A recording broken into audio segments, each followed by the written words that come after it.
Aș vrea să văd de la tine un mesaj cu ce mai faci, să mă întreb dacă-ți bine.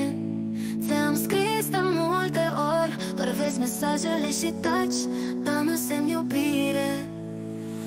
Când sună telefonul meu, aș vrea să aud glasul tău, dar nu tu, n-ai mai sunat de mult. Am încercat să te găsesc, să spun cât de mult te iubesc, dar tu ai dispărut.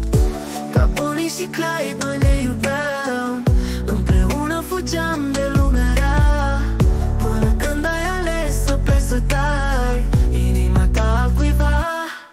Aș vrea să văd de la tine un mesaj cu ce mai faci, să mă întreb dacă-ți bine. Ți-am scris de multe ori, doar vezi mesajele și taci, dar nu semn iubire.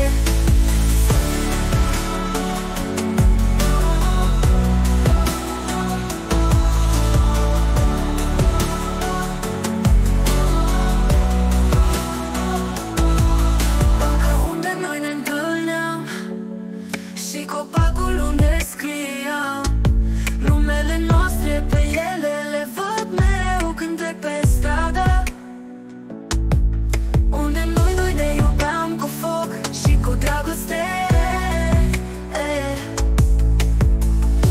Ca Bonnie și Clyde noi ne iubeam, împreună fugeam de lumea rea, până când ai ales să pleci, să dai inima ta cuiva.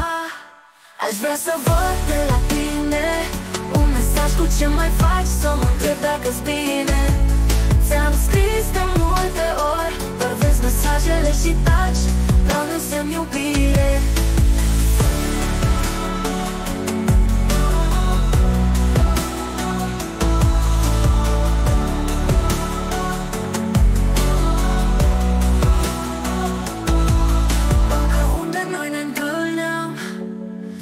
Copacul unde scriam numele noastre pe ele, le văd mereu când trec pe stradă.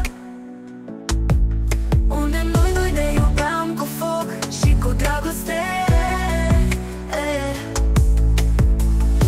Ca Bonnie și Clyde noi ne iubeam, împreună fugeam de lumea rea, până când ai ales să pleci, să dai inima ta cuiva. Aș vrea să văd de la tine un mesaj cu ce mai faci, să mă întreb dacă-ți bine. Ți-am scris de multe ori, doar vezi mesajele și taci, dar nu semn iubire.